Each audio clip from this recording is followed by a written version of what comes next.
Good evening dear friends, कैसे हो आप लोग। आज हम स्टार्ट कराने जा रहे हैं नया टॉपिक। आपका बहुत इंटरेस्टिंग टॉपिक है थंडर स्टॉर्म, यानी कि तड़ित झाझा। ठीक है, अब जो टॉपिक है आप लोग अक्सर देखते होंगे, अभी कुछ दिन पहले भी देखा, कई बार न्यूज़ में देखा आपने कि यार बिजली चमक रही थी, बादल गरज रहे थे, है ना। देखते कि बिजली गिरी, इसमें इतने लोग मारे गए। क्या कारण है कि बिजली गिरती है, क्यों गिरती है, किस प्रकार से इस पे इफेक्ट पड़ता है, इसका इफेक्ट पड़ता है, और कौन से बादल हैं जो बिजली गरजने के साथ साथ, यानी कि बिजली चमकने के साथ साथ, बादलों के गरजने के साथ साथ बरसात करते हैं। आज हम इन्हीं सब टॉपिक को कवर करेंगे और बहुत कंसेप्ट के साथ समझेंगे, बड़े इत्मीनान से समझेंगे। कंसेप्ट समझिए, आप कंसेप्ट समझोगे तो कभी आप दिक्कत नहीं करोगे। ठीक है, चलिए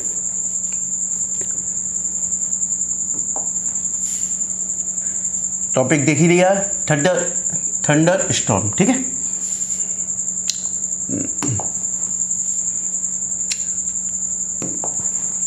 आप देखो थंडर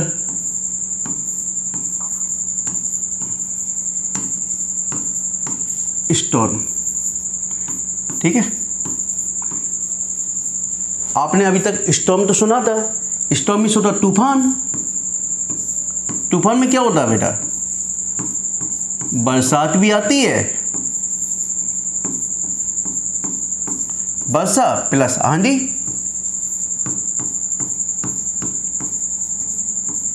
ठीक है, बरसात प्लस आंधी, और इसके साथ एक शब्द और जुड़ गया आपका थंडर, है ना।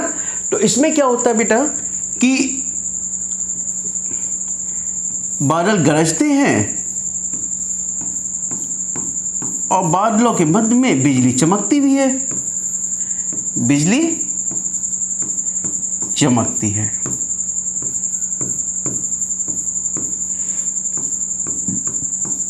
चमकती है ना, समझ आ गया।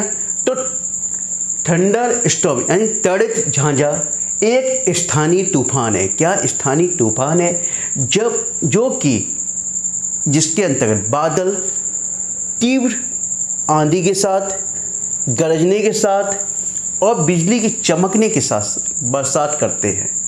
यानी कि ये एक स्थानीय तूफान है जिसमें बरसात भी होती है, तीव्र गति से तीव्र बरसात होती है, और आंधी भी चलती है, और बादल गरजते भी हैं और बिजली चमकती भी है। क्या, बिजली चमकती भी है ना। ये एक तूफान है, एक साथ होता है ये सब। ये देखिए, तूफान जो आता है कुछ समय के लिए आता है, लेकिन चारों तरफ इस तरीके से आता है कि यानी मानव जीवन को अस्त व्यस्त कर देता है। आप देखते हो ना, बिजली जब भी गिरती है तो वहाँ आसपास के लोगों के लिए कितना इम्पैक्ट करती है, कितना प्रभावित करती है, कई लोगों की जान चली जाती है ना। अब देखिए, इसी को हम देखेंगे किस प्रकार से आप देखोगे, यानी कि ये बादल कौन से बादल हैं जिससे इस प्रकार की बरसात होती है। देखिए, समझो पहले, जी आपका क्या है, सरफेस। क्या है बेटा, सरफेस यानी धरती है। क्या है, धरती। अब जी आपका सन है। क्या है, सन। सन का जो टेम्परेचर सीधे इस पे आ रहा है, यानी हीट ज़्यादा हो रही है। क्या हो रही है, हीट हो रही है। तो जब यहाँ टेम्परेचर अधिक होगा, टेम्परेचर अधिक है। क्या है, टेम्परेचर अधिक। जब टेम्परेचर अधिक होगा तो वायु क्या होगा, गर्म होकर ऊपर उठने लगेगी। क्या होंगी, ऊपर उठने लगेंगी, गर्म होकर, है ना। ठीक है, गर्म होकर अब एक स्टेज ऐसी आती है कि इनका संघनन प्रारंभ हो जाता है। संघनन में जमना प्रारंभ हो जाता है ना। क्या हो जाता है, जमना प्रारंभ होता है। जब इनका जमना प्रारंभ हो जाता है तो ये बादल के रूप में चेंज हो जाते हैं। कैसे, बादल के रूप में।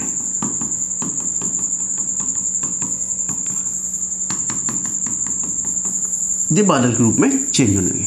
अब ये बादल ही होते हैं जो तीव्र गति से बरसात करते हैं, और इसमें बरसने के साथ साथ आंधी भी आती है और बिजली भी चमकती है। कैसे होगी, अभी ये भी देखेंगे। ये बादल जो होते हैं वो कौन से होते हैं, कपासी वर्षा मेघ। कपासी वर्षा मेघ, है ना। क्यूमुलोनिम्बस क्लाउड्स, है ना। ये कपासी वर्षा मेघ होते हैं। अब ये क्या होता है बेटा कि ये लगभग 4 से 20,000 मीटर क्यूब पर की ऊंचाई पर होते हैं, 4 से लेकर 20,000 मीटर की ऊंचाई तक होते हैं, है ना। जो कपासी वर्षा मेघ होते हैं वो 4 से 20,000 मीटर की ऊंचाई तक होते हैं, जो कुछ समय के लिए बरसते हैं लेकिन तीव्र गति के साथ बरसते हैं, ठीक है। और बिजली भी कड़केगी, है ना, सॉरी बिजली भी चमकेगी, बादल भी गरजेंगे, ठीक है।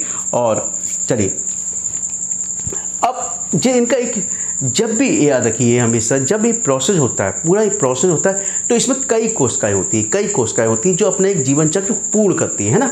अब देखिए पहली स्टेज में तो आपने देखा, पहली स्टेज में क्या होता है, टेम्परेचर अधिक होता है, वायु गर्म होकर ऊपर उठती है और वे बादल का निर्माण कर लेती है, ठीक है।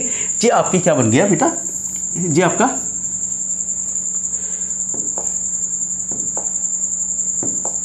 आपका कपासी वर्षा मेघ है ना, कपासी वर्षा मेघ है ना, बन चुका है, ठीक है। पहली स्टेज है। अब ये पहली स्टेज हो गई। अब दूसरी स्टेज बेटा क्या होती है, दूसरी स्टेज में क्या होता है, दूसरी स्टेज में जो देखिए सरफेस, तो पहले स्टेज में क्लाउड बन चुका था, क्या बन चुका था, कपासी वर्षा मेघ बन चुका था। लेकिन दूसरी स्टेज में क्या होता है, यानी वायु का आरोहण और चलता जाता है ना, और ये कोष एक नहीं होते, कई होती हैं, है ना, कई सेल होती हैं जो अपने जीवन चक्र को पूर्ण करती है। द्वितीय अवस्था को बोलते हैं प्रवण अवस्था, है ना। इसमें ये बादल है, पहले तो देख लिया आपने, कपासी वर्षा मेघ बन गए। दूसरी में क्या हुआ, यानी कि नीचे से भी उठती हैं और ऊपर से भी वापस आती हैं, है ना, यानी वायु जो होती है ऊपर से भी वापस आ रही है और नीचे से भी। और इस स्टेज में बादल इस प्रकार से हो जाते हैं कि बरसना प्रारंभ करते थे। क्या हो जाते हैं, बादल इस प्रकार से हो जाते हैं कि बरसना प्रारंभ करते थे। और ये इस प्रकार से बरसते हैं, देखिए वायु यानी कि ऊपर से नीचे से ऊपर भी जा रही है और वायु राशि ऊपर से नीचे भी आ रही है, यानी वायु जो है बिन हवा जो चल रही है, यानी कि नीचे से भी ऊपर जा रही है और ऊपर से नीचे भी आ रही है, ठीक है। समझ में आया। अब देखिए तुम आपके दिमाग में एक चीज़ आ रही होगी, यार हवा चल रही है, केवल हवा चल रही है, और हवा कैसे बरसात कर सकती है ना, यही तो दिमाग। लेकिन जब भी हवाएं ऊपर चलती हैं तो आसपास की नमी को अपने साथ लेकर जाती हैं, याद रखिए। यानी कि जब भी कभी वायु ऊपर जाएगी तो अपने आसपास की नमी को लेके जाएगी।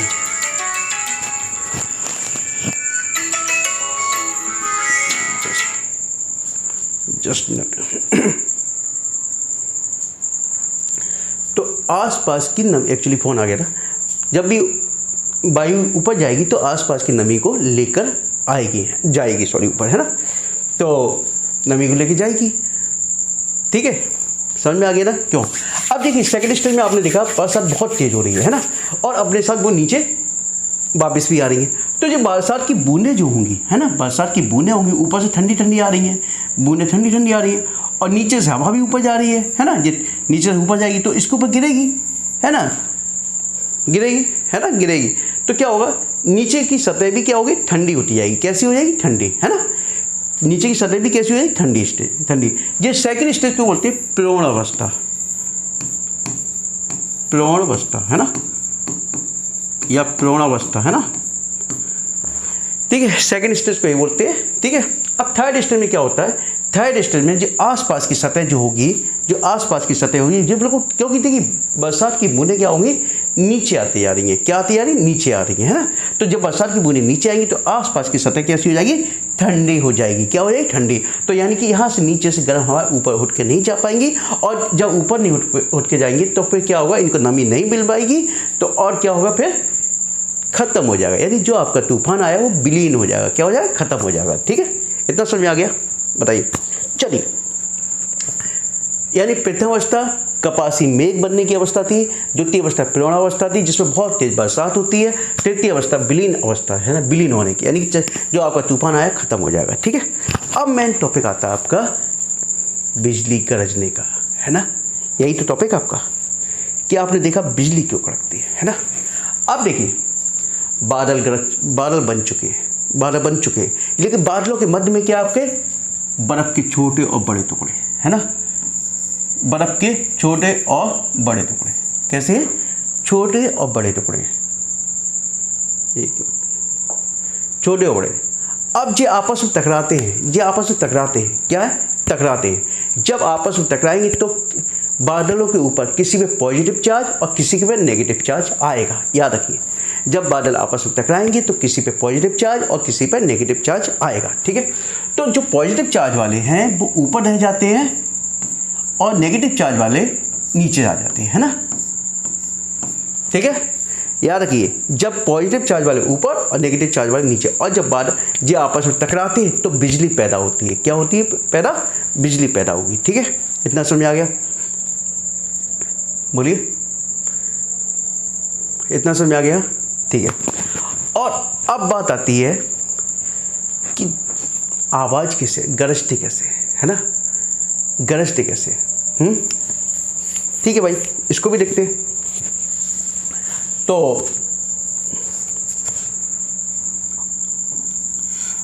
अब जब टकराएंगे, ठीक है, तो टकराएंगे तो इनके पास लगभग टकराते वक्त इनके पास जो इनका टेम्परेचर होता है 27,000 degree Celsius.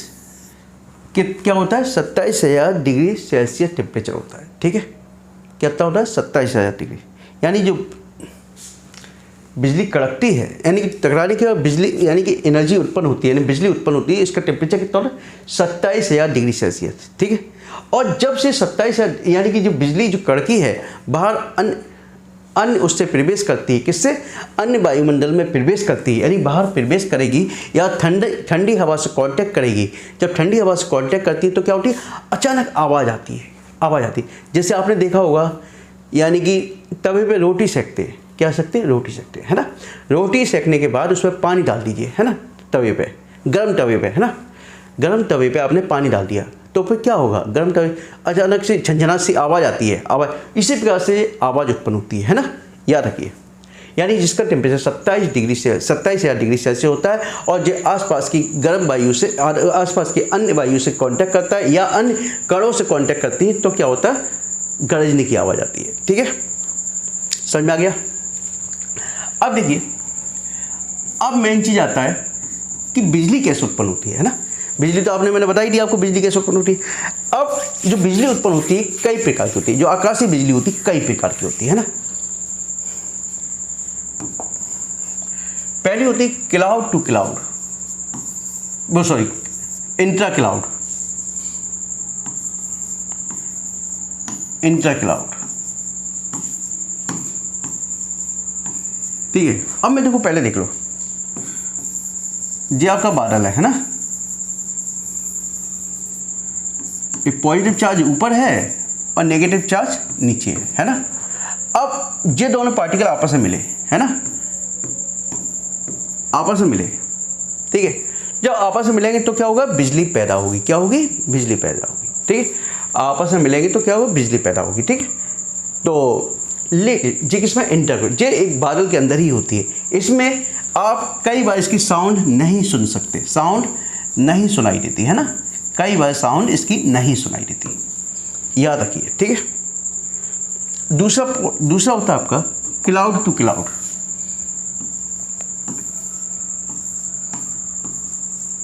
Cloud to cloud, ठीक है,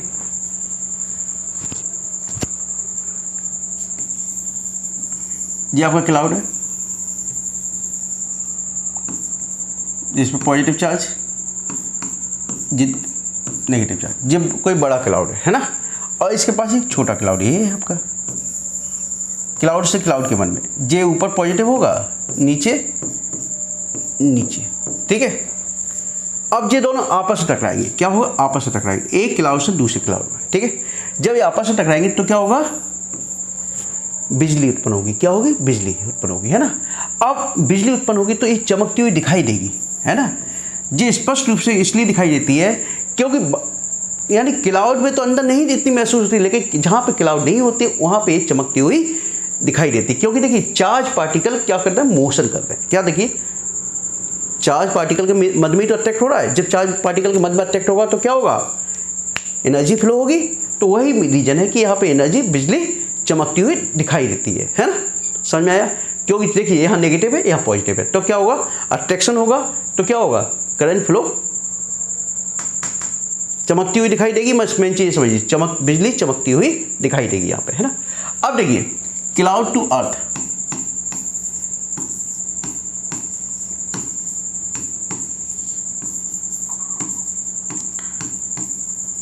अब देखिए एक क्लाउड है आपका,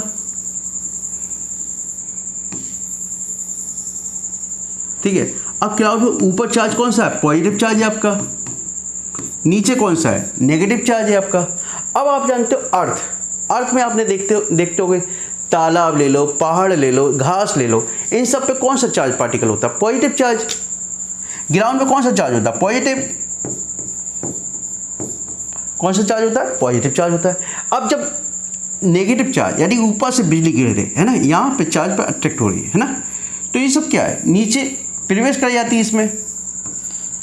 कई बार यानी कि सतह पे गिरती है, किस पर गिरती है, तालाब रहा, पहाड़ रहा, पर्वत रहा, घास रही है ना, खुले में मैदान रहा, यहाँ पे क्या चार्ज पार्टिकल पॉजिटिव होता है ग्राउंड पे, है ना, और ये नेगेटिव चार्ज ऊपर।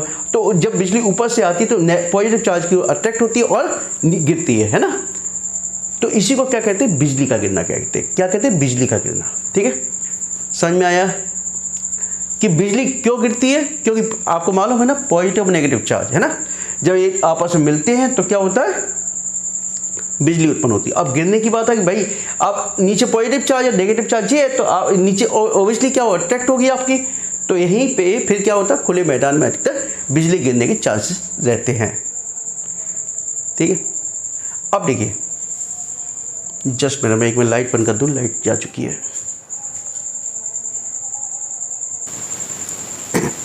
एक्चुअली लाइट चली गई थी अभी, है ना, थोड़ा। अब देखिए क्या था, अच्छा ठीक है।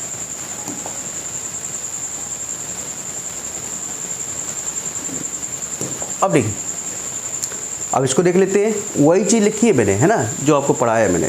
ठीक है, देखते हैं कुछ टॉपिक छूट ना जाए, है ना। टॉर्नेड झांझा एक स्थानीय तूफान है जिसमें तेज बरसात के साथ तेज हवा और बादलों की गरज भी होती है ना।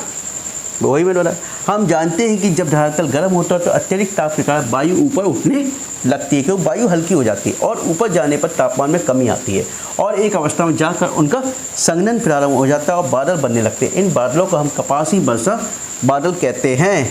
ये लगभग 500 से 2000 मीटर की ऊंचाई पर बनते हैं। ठीक है,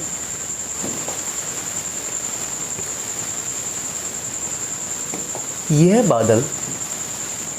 बादल कुछ समय के लिए वर्षा करते हैं, लेकिन तीव्र गति के साथ गर्जन बिजली चमकती है। अब देखिए इसकी रचना, टॉर्नेड झांझा जो मैंने बताया था पहले, इसमें कई कोष होते हैं, मैंने बताया था कई कोष चल रहे थे, वो सब अपना जीवन चक्र पूर्ण करते हैं। क्या करते हैं, जीवन चक्र पूर्ण करते हैं। लेकिन प्रथम अवस्था में आपने क्या देखा था, कपासी वर्षा में एक बन रहे थे, क्या, कपासी वर्षा। ठीक है, अब इसकी रचना संवहनी कोशिकाओं से होती है, जिसमें नीचे से ऊपर हवाएं चलती हैं। प्रारंभ में प्रत्येक कोशिका का एक जीवन चक्र होता है। किसी भी टॉर्नेड झांझा में विभिन्न कोशिकाएं अपने विकास की विभिन्न अवस्था में हो सकती हैं।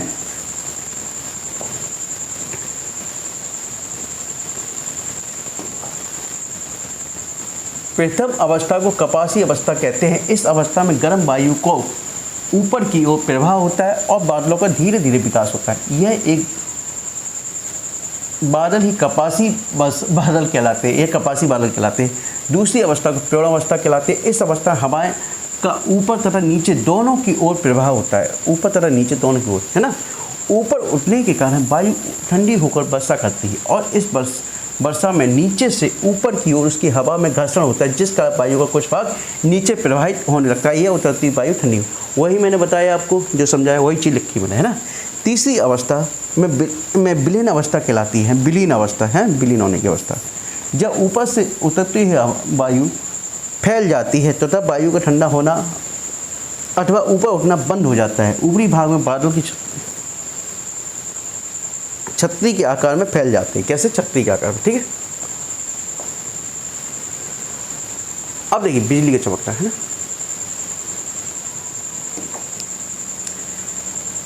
जब बादल का निर्माण होता है तो उसमें बर्फ के छोटे छोटे कई टुकड़े होते हैं ना। जब ये आपस में टकराते हैं तो बर्फ के टुकड़ों पर आवेश उत्पन्न हो जाता है। धनात्मक आवेश वाले टुकड़े ऊपर रह जाते हैं तथा ऋणात्मक आवेश वाले नीचे रह जाते हैं। बर्फ के टुकड़े बादल के नीचे आ जाते हैं। जब ये बादल के टुकड़े मिलते हैं तो लाखों वोल्ट की बिजली पैदा होती है ना, लाखों वोल्ट की। बिजली पैदा होने के बाद बादलों के बीच की जगह खाली हो जाती है, वहाँ बिजली की धारा देखने को मिलती है। क्योंकि देखिए चार्ज पार्टिकल होता है ना, चार्ज पार्टिकल मूवमेंट होता है, तो उसमें सीधी सी बात है कि क्या होगा, धारा आपको शो करेगी, है ना। इस बिजली की धारा में लगभग 27,000 डिग्री सेल्सियस टेम्परेचर होता है। इस दौरान बहुत बड़े पैमाने पर गर्मी पैदा होती है। जब ये गर्म हवा आसपास की ठंडी हवा से मिलती है तो गरजने की आवाज़ पैदा होती है।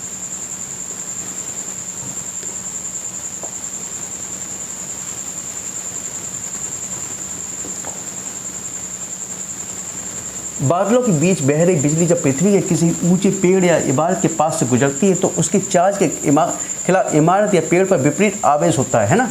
देखिए बादलों के बीच बह रही बिजली जब पृथ्वी के किसी ऊंचे पेड़ या इमारत के पास से गुजरती है तो उसके चार्ज के विपरीत खिलाफ इमारत या पेड़ पर विपरीत आवेश होता है। जब इसकी मात्रा अधिक हो जाती है तो बिजली बादल से उसे पेड़ या इमारत में बहने लगती है। यानी नीचे ग्राउंड पे पॉजिटिव चार्ज होता है, ऊपर नेगेटिव चार्ज है। तो सीधी बात है, मैंने आपको बता दी, यानी ऊपर नेगेटिव है और वो ऊपर नेगेटिव नीचे पॉजिटिव, तो क्या होगा, जब पास में आएगी उसके तो अट्रैक्शन होगा, तो अट्रैक्शन को तो ऊपर से वो नीचे प्रोवाइड होने लगेगी, है ना। इसी को बिजली का गिरना कहते हैं। इसके अधिक नदी में, तालाब में नहाते हुए लोगों पर, लंबे लंबे पेड़ों पर, खंभों पर बिजली के गिरने की अतिरिक्त संभावना होती है। अधिकांश संभावना वहीं पर होती है ना। अब जी क्लाउड टू क्लाउड जी मैंने बताई दी आपको। अब ये देखिए मैंने आपको जो आकाशीय बिजली गिरती है ना, जो आकाशीय बिजली गिरती है इसकी जो रेंज होती है ये एक तरह से एक्सरे किरणें होती है। कैसी होती है, एक्सरे किरणें की तरह से।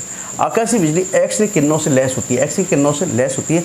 आकाश में गिरने वाली बिजली लगभग 4 से 5 किलोमीटर की लंबाई होती है और इसकी फ्लैश लगभग होती है 2 से 3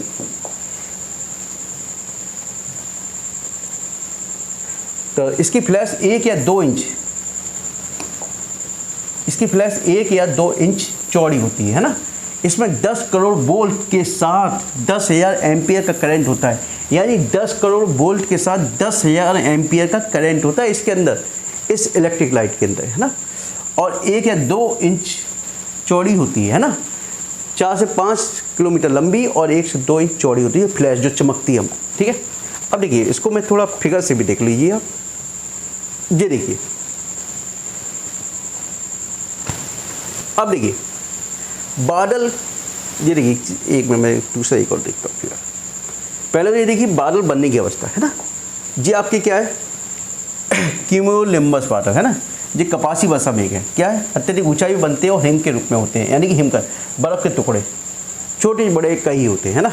यानी पहली अवस्था यही है आपकी कि कपासी वर्षा मेघ बनना है। ये देखिए कपासी वर्षा मेघ है, यानी रेशेदार बादल होते हैं और ये अत्यधिक ऊंचाई बनते हैं 4 से 20,000 मीटर की ऊंचाई पे। 4,000 से लेकर 20,000 मीटर की ऊंचाई में बनते हैं ना कपासी वर्षा में। और फिर क्या होता है, इसमें छोटे बड़े कई टुकड़े होते हैं बर्फ़ के, है ना।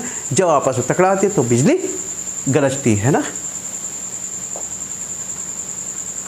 ये देखिए जब आपस में टकराएंगे तो क्या होगा, बिजली गरजेगी, यानी इलेक्ट्रिक करंट पैदा होगा, ठीक है। बिजली निकली और लेकिन जैसे कि ऊपर से नीचे आ रही है, कैसे टकराने के बाद अब क्या हो रहा है, पॉजिटिव जब आपस में, यानी फिर ये टकराते हैं तो क्या होगा, ये देखिए बिजली चमक रही है ना ये आपकी, ये देखिए, यानी कि बादल से क्या ग्राउंड पे आ रही है। किस में आ रही है, ग्राउंड पे। देखिए पेड़ पौधों पे, ये सब पेड़ पौधों कौन सा चार्ज है, पॉजिटिव चार्ज होता है। जब यहाँ इसके यानी निचले सतह पर नेगेटिव है तो यहाँ पॉजिटिव, तो दोनों को क्या होगा, फिर ज़्यादा इस पर पावर हो जाएगी तो इस पर नीचे गिरने की संभावना होगी ज़्यादा से ज़्यादा। इसी प्रकार से यहाँ से देखिए गिरने की संभावना फिर कहाँ हो जाती है, नीचे गिरने की संभावना ज़्यादा हो जाती है, ठीक है। देखिए बिजली गिर रही है आपकी, समझ में आया, बताइए। बस इतना सा याद रखिए, जब बर्फ़ के टुकड़े आपस में गिरे टकराएंगे तो बिजली क्या होगी, करंट पैदा होगा। क्या होगा, करंट पैदा होगा, ठीक है। और करंट पैदा होगा जब करंट, यानी जो टेम्परेचर के साथ जो निकलती है वायु, जो निकलती है यानी वो बहुत तेज़ हीट होती है 27,000 डिग्री, और जब वो अन्य वायु से मिलती है तो क्या होगा, गरजने पैदा होगी, गर्जन, है ना, गरजना। अब हमने देखा कि तुम्हें पहले क्या दिखाई देगा, पहले लाइट चमकती हुई दिखाई देगी, की आवाज़ सुनाई देगी। अब हमको पहले ही देखते हैं, हम चमकती हुई लाइट दिखाई देती है, क्योंकि लाइट का वेग क्या होता है 3 × 10⁸ मीटर पर सेकेंड होता है। क्या होता है 3 × 10⁸ मीटर पर सेकेंड। जबकि अब इसकी साउंड का वेव कितना होता है 332 मीटर पर सेकेंड, जिस कारण हमको साउंड बाद में सुनाई देती है और इसकी चमक हमको पहले दिखाई देती है। ठीक है,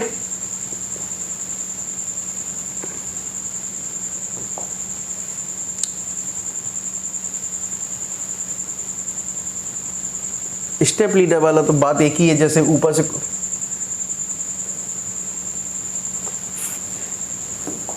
स्टेप लीडर वाला तो सीधे सिंपल कर सकते, माना ऊपर से कोई बिजली गिर रही है ना, तो ऊपर से फिर गिरने के बाद कई ब्रांचों में डिवाइड हो जाती है। कैसे? कई ब्रांचों में। यही मेन स्टेप लीडर वाला, लेकिन ये आपके कोई मतलब नहीं है समझने का। ठीक है,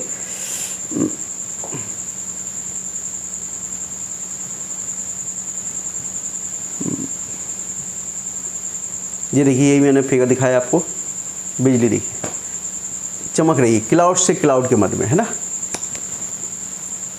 चलिए, आपने देखा कि बिजली क्यों कड़कती है या गरजती है ना। बादल हाँ, बार बार याद आ जाता है, चमकती भी है ना। और बादल क्यों गरजते, मैंने आपको बताया क्यों गरजते, मालूम है? नहीं मालूम? चलिए, आप पढ़ के देखना जो मैंने कंसेप्ट बताया आपको। ठीक है, और बिजली चमकना मैंने बताया आपको क्यों चमकती है। ठीक है, और यदि इसके अंतर्गत कोई भी डाउट्स रह जाता है कृपया कमेंट सेक्शन में लिखिएगा और मुझसे पूछ सकते हो। ठीक है, जो स्टूडेंट पहली बार मेरे चैनल को देख रहे हैं कृपया चैनल को सब्सक्राइब कीजिए और अधिक से अधिक शेयर कीजिए। Okay, thank you, good night.